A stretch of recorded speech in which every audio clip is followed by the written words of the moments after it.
В Государственном музее ИЗО открылась экспозиция, посвященная ингушам-героям, принимавшим участие в одной из решающих битв Великой Отечественной войны – штурме Кёнигсберга.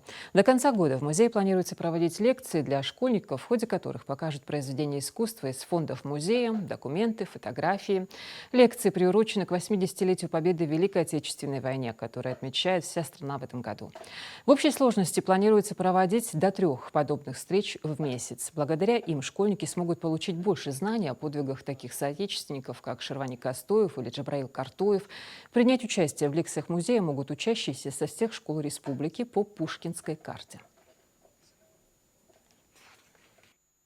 Это был прорыв на Берлин, то есть это был такой завершающий этап в Великой Отечественной войне, который помог им пробить дорогу на Берлин. То есть остался 1 месяц до победы в Берлине, то есть 9 мая у нас была победа в 1945 году. Многие ингуши были призваны на фронт, были в составе Красной Армии, и благодаря их мужеству, храбрости и достойной защиты своей родины они поднимали боевой дух советских войск.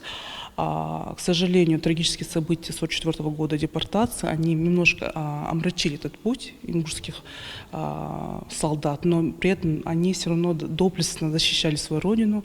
Много есть примеров таких героев России, героев Советского Союза, такие как Картоев Джабраил Дабиевич, Кастоев Шервани Урстаханович, Аздоев Керим Султанович, которые очень героически себя проявили на этой битве, за битву за Кёнигсберг. Вообще эту лекцию создала и сформировала Гермелина Александровна. Она общественный деятель, она меценат, бизнес-леди. И вот она создала вот такую мини-лекцию, где вот представила информацию про наших ингушей-героев. И она выступает с ней, кстати, во многих городах и активно популяризирует нашу участие ингушей в этой войне. Вот.